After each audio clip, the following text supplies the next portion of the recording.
After my adopted daughter got into college, her birth parents showed up, wanting to take her back. I tried to stop her, but she reconnected with them in secret anyway. In the end, she even plotted to have me killed for their sake. So this time around, I sent her back to them immediately. As it turned out, she was full of regret after just a few days. Her birth parents wouldn't even pay her college tuition. So she begged me to take her back. I just laughed. This isn't a recycling center. I was reborn.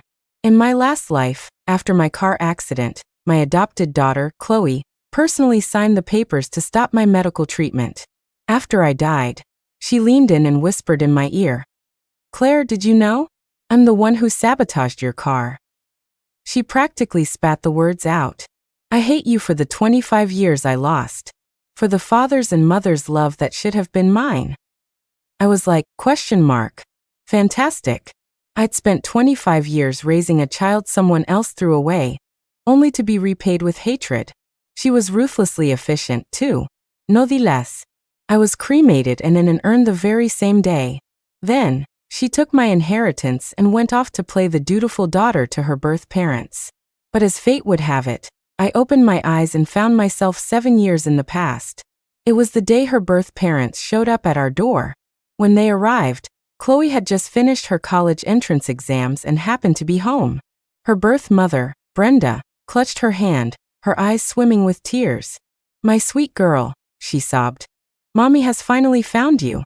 Her birth father, David, stood beside her, chiming in, "Honey, your dad can finally see you." The two of them wailed together, putting on a show like it was some kind of melodrama. Their howling left Chloe bewildered. Just like last time, she looked at me, completely lost, and asked what was going on. Honestly, she didn't even need to ask. One look at Brenda and you knew. Chloe was her spitting image. You wouldn't even need a DNA test. "Sure enough," Brenda said.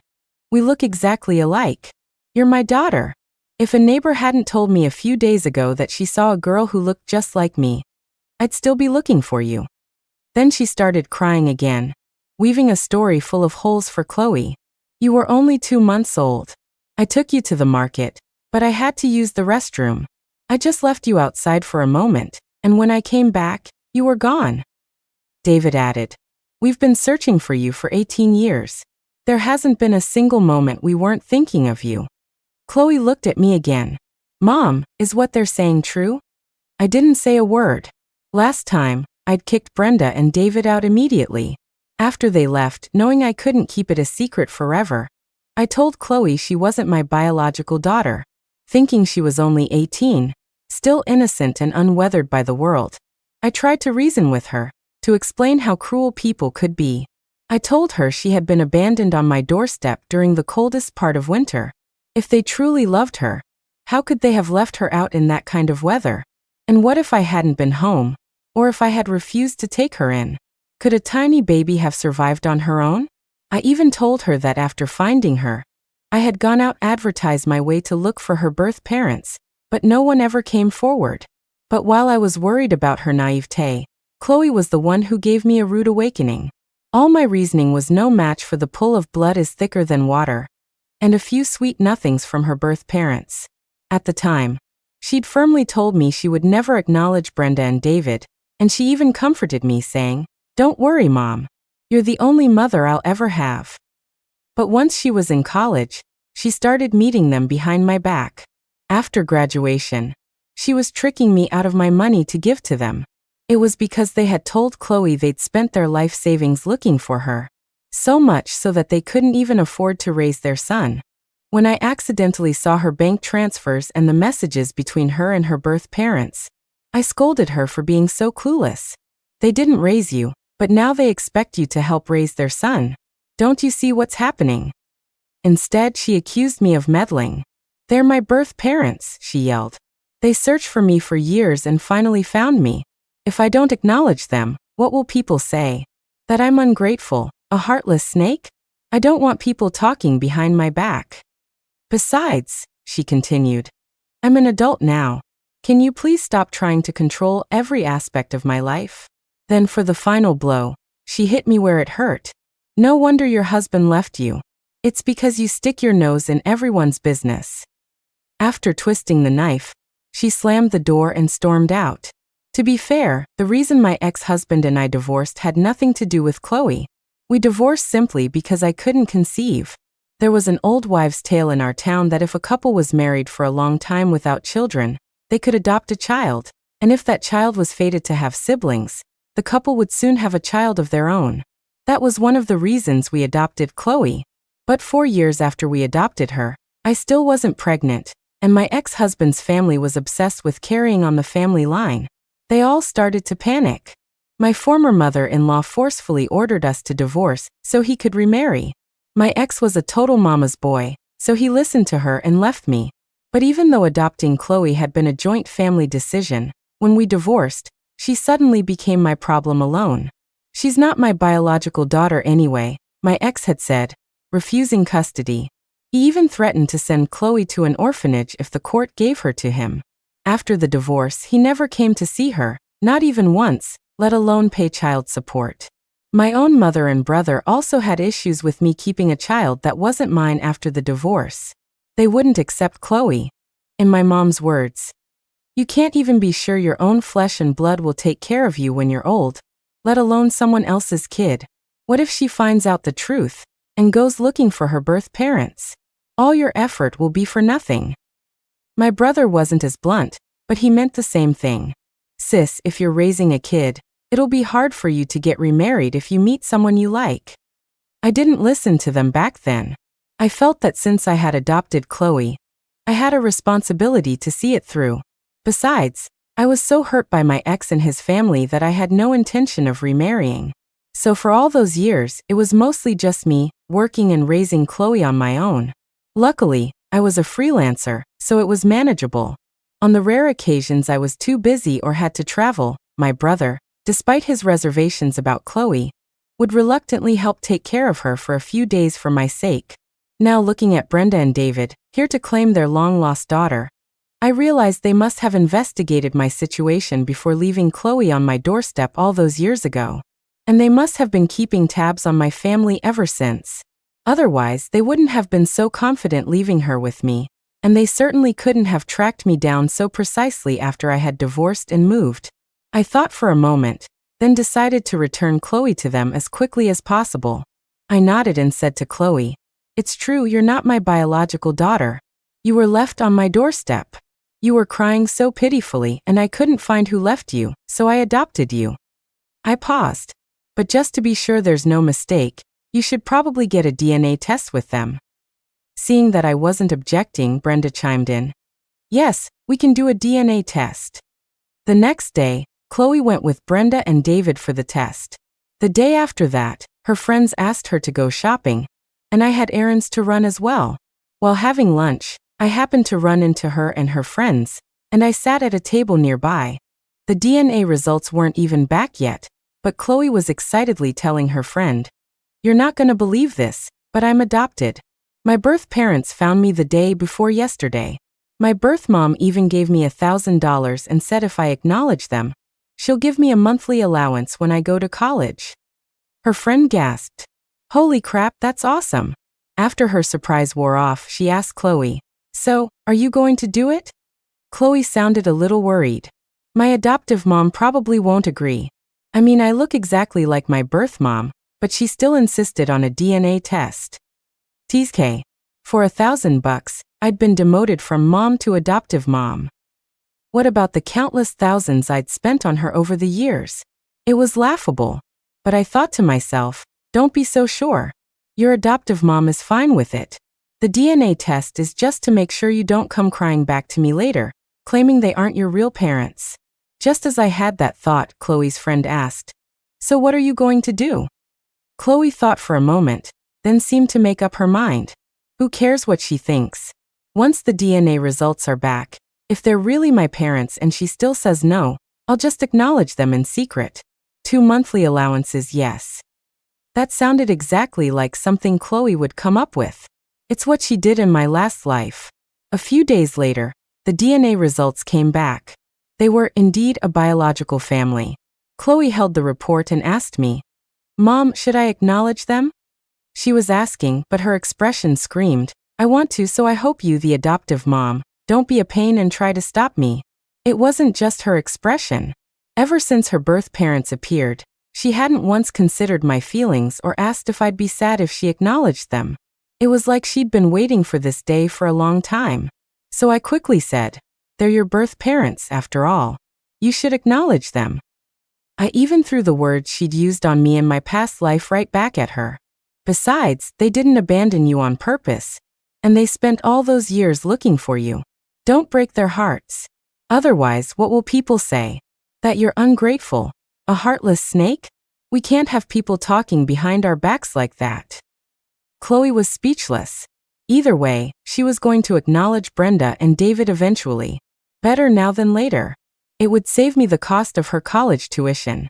I could take the money I'd otherwise waste on her and use it for a nice vacation. Perhaps because this time I didn't object and even encouraged her to reconnect with her birth parents. After the DNA test, Chloe happily accepted that Brenda and David were her real parents. Brenda seized the opportunity, saying she wanted to host a reunion ceremony for her. Chloe agreed. I heard the ceremony was a huge affair. Brenda's family set up more than a dozen tables, celebrating both the reunion and Chloe's admission to a decent state university. After all, Chloe was one of the few girls from their village to get into college. Before she left, Chloe politely invited me to come along, but I refused. I also handed her college acceptance letter to her. Since it's a reunion and a college acceptance party, I said with a pleasant smile, "You should take this with you. If anyone doubts you, you can pull it out as proof." Chloe didn't suspect a thing. She took it without even looking, not noticing that I had slipped her official registration papers inside. I smiled as I saw her off. "Stay a few extra days," I said. "You've all just been reunited after all." The moment she was gone, I frantically started selling off all my assets, preparing to disappear. My life depended on it. The very day I was reborn, I had listed my house online, and with every major realtor. Since it was in a top school district and I was in a hurry to sell, I listed it for Mikao a cheap price. An offer had already been made by the time Chloe got her DNA results. The day I overheard Chloe calling me her adoptive mom, I was in the middle of dealing with the house sale. But Chloe was so wrapped up in the joy of her impending reunion that she never noticed a thing. Plus, she was barely home, either out with her friends or with Brenda and David. It gave me the perfect opportunity to move. And it was while I was liquidating my assets that I discovered a secret I'd missed in my previous life. While cleaning out Chloe's room, I found her diary. She had a habit of keeping one. Before, I had respected her privacy and almost never went into her room, let alone snoop through her things. But now? Sorry, I bought everything in this house, and I have the right to dispose of it. In her diary, she wrote that she had known for a long time she wasn't my biological daughter. Years ago, when she was old enough to understand, I had to travel for work and left her with my brother. Our relatives on my side of the family had told her. They also told her she was a lucky girl to have been found by me, or she would have died. Back then, it wasn't uncommon for families in the countryside who favored boys to abandon their daughters. They even explained why my ex-husband didn't want her during the divorce. They told her to be grateful and to be a good daughter to me in the future. My relatives were gossips and shouldn't have said those things to her. But her reaction, which she wrote about, was even more chilling. She wrote, "Grateful? Grateful for what? For all I know, Claire just stole me from my real parents because she couldn't have her own kids. She deserved to be dumped by her husband." Even when her grades were poor and I signed her up for tutoring, taking away her tablet and phone to make her focus, she saw it as proof that I didn't like her. She wrote about how her classmates were all traveling or going on vacation abroad with their parents, while she was stuck at home studying and doing chores, not even allowed to play games. Of course, she doesn't care about me. I'm not her real daughter. She just loves forcing me to do things I hate. But the number of times she'd actually done chores could be counted on one hand.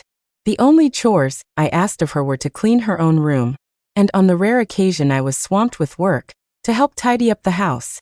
As for games, I only took away her devices after her sophomore year, when she got addicted, and was staying up with friends until 3 or 4 in the morning. In her diary, She fantasized that her real parents were billionaires who would one day pull up in a luxury car with bodyguards to whisk her away to a life of luxury. What can I say? It was the kind of cringy fantasy you'd expect from someone her age. But I don't think my parenting was the problem.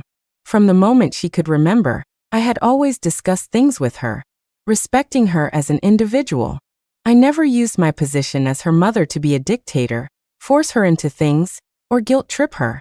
Even during her rebellious phase, I never cut her off financially. Instead, I tried to talk things through with her. So all I can say is genetics are a powerful thing.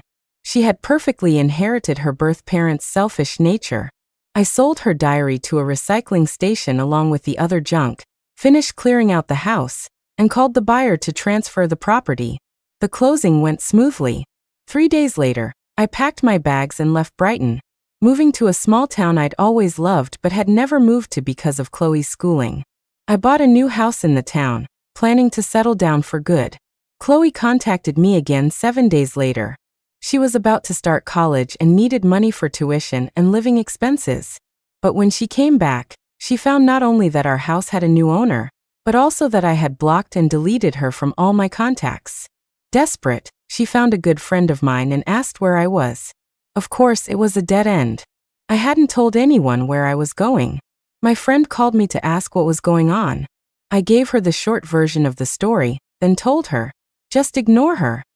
Before I could finish, Chloe's furious voice came through the phone. Mom, what is the meaning of this? Great. My friend had me on speakerphone. But it didn't matter. I had another line I wanted to throw back at Chloe. Now that you've found your birth parents and you're an adult, I said coldly, I can't control every aspect of your life like I used to. So, let's just go our separate ways. Chloe shot back. But you were the one who agreed I should acknowledge my parents. I only did it because you told me to. I laughed. You'd already demoted me from mom to adoptive mom. You said you'd acknowledge them secretly if I disagreed. Did I really have a choice? Besides, since you went back to them, have you even sent me a single message? Why should I keep you around? Now you need money and you remember me? Too late. Go ask your real parents. I paused. You said you acknowledged them because you listened to me. Well, now I'm telling you to leave me alone. I hope you'll listen to me this time too. Without waiting for her to reply, I hung up. According to my friend, after I hung up, Chloe went on a tirade, every other word a curse directed at me. She even made a threat at my friend's house. Since Claire doesn't want to take care of me now, you can tell her not to expect me to take care of her when she's old. I was speechless. I wouldn't dare expect her to take care of me in the way she had planned. Worried she might go bother my other friends and relatives, I sent a mass text to everyone, informing them that Chloe had found her birth parents and that I had cut off our mother-daughter relationship. I told them not to lend her any money. I specifically added that if they did, I would not be the one paying it back. That message earned me a phone call from my brother, who was enjoying this immensely. He called just to mock me. See sis? Should have listened to your elders. It's a free lesson, right? Thanks for calling to rub it in, I said sourly. After he heard the full story of my falling out with Chloe, he sighed. Do you want to come stay here for a while? I knew he was worried I was taking it hard. After all, she was someone I'd raised as my own daughter for 18 years. To have it all blow up so suddenly would be painful for anyone. In my past life, I couldn't let it go. Even after I found out Chloe had reconnected with Brenda and David, and was stealing my money to help raise their son, I couldn't bring myself to cut her off. I was like a gambler who had lost everything but their underwear, still betting it all on one last hand, convinced they could win it all back. In the end, it was because of the sunk cost. I had raised her for so many years, poured so much love into her, and she had betrayed me, turning all my efforts into a joke. I couldn't stand that my sacrifices had become a joke. I refused to cut my losses and, ultimately, I paid for my stubbornness with my life. This time, I'd seen the light.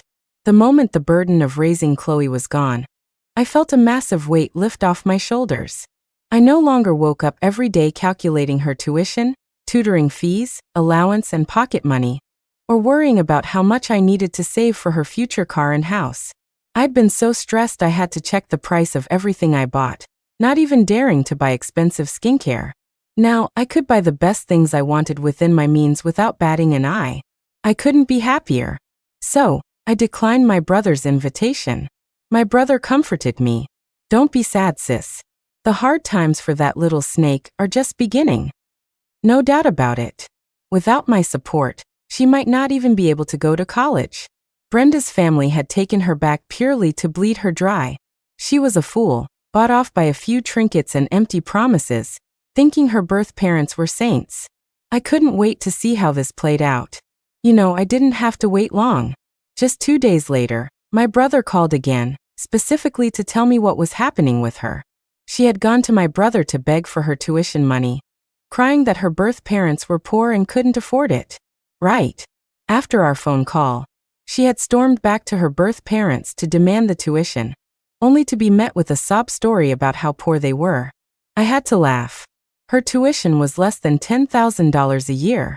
With living expenses, it was maybe $20,000 to $30,000 a year. There was no way her birth parents couldn't afford that. The cash gifts from the dozens of tables at her reunion party alone would have more than covered it. They just didn't want to spend the money on Chloe when they had a son in high school. As for a student loan, she'd need my signature, since she was still legally registered under my name. So she went to beg my brother to lend her the tuition money. After all, before I'd cut her off, my brother had always been nice to her for my sake, even if he didn't like her. So, she had no idea what a sharp tongue he had, or how much he enjoyed rubbing salt in a wound. My brother told her, "Don't call me uncle. I'm not related to the Lee family. You can't afford to call me that. And there's no use asking me. My money doesn't grow on trees. Your parents can't even come up with your tuition now, and won't even help you borrow it. You expect me to believe they'll pay me back?" Chloe was silent for a moment, then said, "I'll pay you back myself." My brother just scoffed. "Then I definitely can't lend it to you. You betrayed the mother who raised you for 18 years without a second thought. If I lent you money, you'd just curse me for being an idiot behind my back." Chloe tried to argue. "I didn't betray my mom." My brother cut her off. "My sister raised you for 18 years through thick and thin. Then you turn around and call the people who abandoned you mom and dad. Is my sister's sacrifice so cheap in your eyes? Who are you trying to disgust?" He paused. "And don't tell me you didn't know you were abandoned. When my sister found you, she had people search for your birth parents for a long time. So everyone on our side of the family knew. They may be gossips, but they told you plainly. You were abandoned. You went to high school. You know what abandoned means, don't you? No wonder my sister spent a fortune on tutors, and you still couldn't get into a better school. Stupidity must be in your genes." After his tirade, my brother concluded with a final booming statement. "Looking at you now, it's no wonder your parents abandoned you. An ungrateful snake like you can never be tamed." In the end, Chloe broke down crying, saying she regretted it, that she never knew I would be so hurt. If she had known how much I didn't want her to acknowledge her birth parents, she never would have. Then, she got on her knees and begged my brother to call me, saying she wanted to apologize and promised to never have anything to do with her birth family again. She was crying her eyes out, really desperate for the tuition money, my brother said. My heart softened a little. I was in the middle of a face mask, but I shot up in my chair. "Are you out of your damn mind? You have too much money? Or are you trying to scam me?" My brother said, "No, I'm a cheapskate. You think I'd lend her money knowing I'd never get it back? I just pointed her in the right direction. I told her to take her official papers and the DNA test, transfer her legal registration to her birth parents' household, and then they could help her apply for a student loan." Could he not talk with such dramatic pauses? I let out a long sigh. "Don't call me again. Seriously. I'm begging you." I heard that in the end, under pressure, Chloe's birth parents paid for her first year of tuition. After all, they had just put on a big show of welcoming her back. Turning on her so quickly would make them look bad. But they only gave her the money after she signed an IOU. I thought that would be the last I'd ever hear from her. But just 6 months later, she contacted me again. By then, I had a new phone number. She added me on WhatsApp with an unknown number, and left me a message. "Mom, I was wrong. They're awful to me. Mom, please forgive me this one time. I'll never have anything to do with them again. I promise I'll listen to whatever you say from now on, okay? Mom, I know you have a good heart. For the sake of the years we had together, can you lend me $2,000? Please. I haven't eaten in a day. When I didn't reply, she lowered her asking price. Mom, $500 is fine. Just help me get through this. I'll pay you back in a few days when I get paid from my part-time job. Mom, please just reply. Okay. I'm really going to starve to death. She then rambled on, from how she had to beg Brenda and David and sign an IOU, to how they only gave her $400 a month for living expenses, while her brother, who was just in high school in the city, got over $1,000 a month without having to do anything. She complained that her part-time job was docking her pay for no reason. Finally, she grew fatalistic and blamed it all on Brenda and David, whining about how they insisted on taking her back when they clearly didn't want to support her. She said their talk of searching for 18 years was just a lie. They just wanted her back to be a walking ATM for her brother and their retirement plan. Every time she asked for a penny, they'd lecture her about being grateful. They didn't love her at all. She did sound pitiful. But as I read her messages, I suddenly remembered her actions in my previous life. In my last life, after I found out she'd reconnected with Brenda and David, all I did was rationally analyze their actions for her. In return, she accused me of meddling and stormed out. I thought about cutting her off then and there. But before I could make up my mind, she came back the next day to apologize. She cried, "Mom, I'm so sorry. I shouldn't have said those things to hurt you. I regretted it the moment I walked out the door. I even slapped myself a couple of times. You raised me all by yourself, treated me like your own, and always thought of me, but I never once considered your feelings." She paused, then swore an oath. "I promise, I will never hurt you again. Mom, my dearest, most beloved mom, please don't be angry. Forgive me this one time, okay? You can even hit me to let off some steam." She then deleted her birth parents' contact information right in front of me. When I still didn't say anything, she hugged me and whined, "Mom, you're not mad anymore, are you?" I was still angry, but seeing how remorseful she seemed, I ultimately forgave her. I thought, she's the daughter I raised with my own two hands. I can't just write her off for one mistake. After that, she acted very obedient around me, and I never caught her contacting her birth parents again. She had graduated and was working, so she wasn't home often. I never imagined that her apology and good behavior were just an act to keep getting money from me to support her birth parents. 3 months after I forgave her, she told me she wanted to buy an apartment, a 1,500 square foot, 3-bedroom place she'd already picked out. But she only had $5,000 in savings. Even though housing in Brighton wasn't that expensive, the down payment was around $300,000 to $400,000, which just so happened to be the exact amount I had in my savings. Her intention was obvious. She wanted me to pay the down payment. That wasn't the main issue. The issue was, why would a single person like her suddenly want to buy such a big place? I sensed something was wrong. I asked her tactfully, "What do you need such a big apartment for? Cleaning it will be exhausting." Her explanation was smooth. "For when I get married and have a baby, plus you. It'll be just right. Might as well get the perfect place from the start." Afraid I wouldn't believe her, she added, "You're my only mom. Of course you're going to live with me when you're old." If she hadn't emphasized that, I might have been fooled. But as soon as she said it, I knew something was up. I thought about it. That apartment would also be a perfect fit for her birth parents and their son. So I didn't agree to pay the down payment. "Let's wait," I said. "I don't have that kind of money right now." The words were barely out of my mouth before she shot back, "What do you mean you don't have that kind of money? I saw your bank balance not too long ago." Realizing her slip, she quickly tried to backtrack. "I didn't mean to look. It's just, last time you bought something, the balance showed up in the text alert, and I just glanced at it." Right. She could remember my exact bank balance from a single glance, but all the money I'd spent on tutors still only got her into a state school.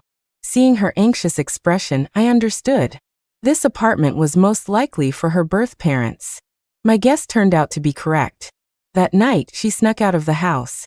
Suspicious, I followed her.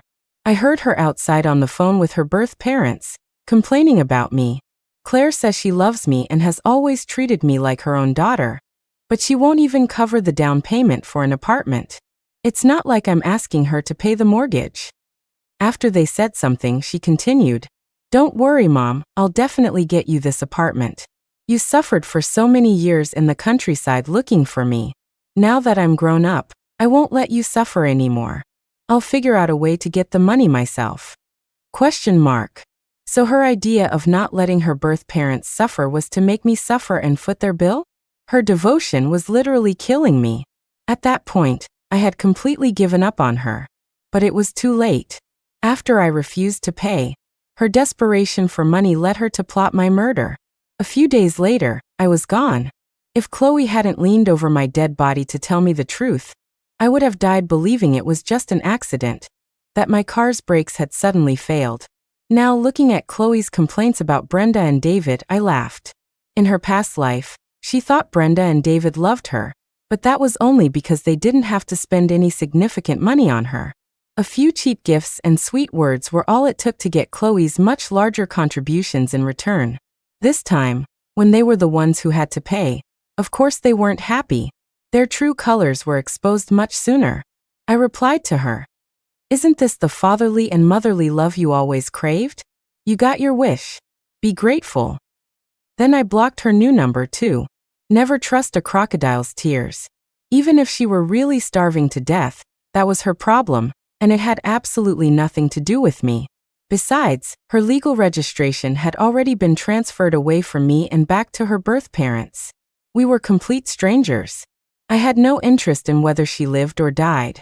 But my brother did. The next time I heard about Chloe was the following year. My defiant brother, whom I had specifically told not to call me anymore, called me again with news about Chloe. He said Chloe had taken out high-interest payday loans and couldn't pay them back. For some reason, she still had my brother's number, and the debt collectors were blowing up her contact list, which meant they were calling him too. What can I say? It was unexpected, but it made perfect sense. In all the years she was with me, Chloe had never had to worry about money. I had operated under the principle that since I had decided to adopt her, I had to raise her well. I never skimped on her food or clothing, and I never deliberately withheld her allowance. She never had to worry about basic needs. In high school, she only had lunch and dinner at school, and I still gave her a monthly allowance of $1,000, plus extra pocket money for anything else she wanted. It was a world away from the $400 a month she was getting now for all 3 meals. It was a miracle she could even survive on that. Of course she was going to take out loans. And after her contacts were blown up, Brenda and David immediately tried to distance themselves from her. They even told her to get her legal registration transferred out of their household again. They were terrified she would ruin their son's future, and embarrassed by the scandal she was causing. One of my relatives happened to know one of Brenda's relatives. Apparently, Chloe got a vicious tongue lashing from her birth parents. Brenda pointed a finger at Chloe's nose and screamed, "You really are a good-for-nothing money pit. No wonder your adoptive mom didn't want you either. All you do is ask for money. We've already spent so much on you and you're still not satisfied. You had to go take out loans? If you need money so badly, why don't you just go sell yourself?" Chloe argued back, "You're the ones who insisted on taking me back. You have a legal obligation to support me. You're the ones who didn't even give me enough money to eat, so I had to take out loans to survive." When she talked back, David kicked her a few times. "If we'd known you were going to turn out like this, we never would have bothered looking for you after we threw you out. We thought if we took you back, we could benefit from you, have you take care of us in our old age, and help buy your brother a car and a house. Instead, we got this thing, making our whole family a laughingstock." After beating and cursing her, they told her to get lost and never come back. After Chloe left, she vanished. She dropped out of college too. Her loans, with all the interest, were less than $20,000. It really was money she'd borrowed just to eat. If Brenda and David had helped her just a little, she could have gotten back on her feet. Once she graduated and got a job, she would have earned far more than that. But Brenda and David never had any intention of helping her. The relatives on Brenda's side started saying I was cruel, that I could just abandon a daughter I'd raised for 18 years. I just laughed. Like I said, it has nothing to do with me. My brother said, "Of course it has nothing to do with you. I'm just telling you this in case that little snake comes looking for you again. Don't go soft and get involved. A snake like that deserves to be left to fend for herself and learn how cruel the world is." I thought for a moment. She won't come looking for me again. We've made a clean break. My brother replied, "I wouldn't be so sure. She's hit rock bottom. She might just come crawling back, hoping you'll pay off her debts." I'm starting to think my brother's mouth is blessed, or maybe cursed. Chloe actually found me again. 2 months after my brother told me about her loans, she used yet another new number to add me on WhatsApp, leaving a message of repentance. "Mom, I know I've let you down and I shouldn't be contacting you, but I miss you!" Exclamation point. The second I saw it, I blocked her new number too. She was bad luck. Just seeing a message from her was enough to give me nightmares for a week. After that, Chloe probably realized I was dead set on never taking her back. She didn't contact me again. But I never expected that 6 months later, the next time I would hear about Chloe, it would be on the local news. Chloe had accidentally killed Brenda. The cause was still those payday loans. After dropping out of college, Chloe couldn't find a decent job. Her wages weren't enough to cover the loans, and she was suffocating under the weight of the debt. So, in a desperate and vicious turn, she went back to Brenda and David's house with a knife, threatening them to pay off her debts. She believed that they had ruined her otherwise happy life. In her words, "If Brenda and David hadn't come to find her, I wouldn't have abandoned her. She wouldn't have been left without money for tuition and living expenses, and she wouldn't have been forced to drop out and rack up so much debt. Therefore, they had to pay it back." But when she threatened them with the knife, they thought she was bluffing. They ignored her and were about to beat her again. They even taunted her. "You worthless thing. You rack up all this debt and have the nerve to come to us to pay it? Go on, try using that knife and see what happens." Then, fearless, the two of them actually tried to grab the knife from her. And then, try and see became try and die. In the chaos, Chloe accidentally plunged the knife into Brenda's femoral artery. She was gone before the ambulance arrived. David was also stabbed and seriously injured. He survived after emergency surgery, but he would probably never walk again. Chloe was arrested that same day. I watched the news sighing. As I was trying to process it, my brother called again. His voice was shaky. "Sis, thank God you were so smart. You moved out that night and blocked all of Chloe's contact info. Otherwise, that could have been my fate. I had already lived through it once." After worrying about me, my brother switched to gossip. "Now all of her birth parents' relatives are calling you clear-eyed and brilliant. They're saying it takes the person who raised a child to know their true nature." I wanted to say that's not it at all. It was just a lesson I paid for with my life. In my previous life, I had seen Chloe through rose-colored glasses. I was always so sure that I knew the child I had raised, that I understood what kind of person she was. That's why I so recklessly forgave her. As it turned out, that was all just my own beautiful fantasy. In the end, Chloe was sentenced to death. Before she died, she wanted to see me one last time. I went. She no longer looked like the bright, vibrant young woman she once was. Seeing me, she burst into tears. "Mom," she cried. I didn't answer to the name. She tearfully told me a long story, which boiled down to this. She felt she had failed to repay me for the 18 years I had raised her. If there was a next life, she hoped she could be my daughter again to repay my kindness. I quickly cut her off. If there really is a next life, I hope we never, ever meet again. She asked, "You'll never forgive me, will you?" I nodded. That's right. Why? I thought for a moment. Because no one turns back the clock just to love you all over again. That's a lesson for both of us. The end.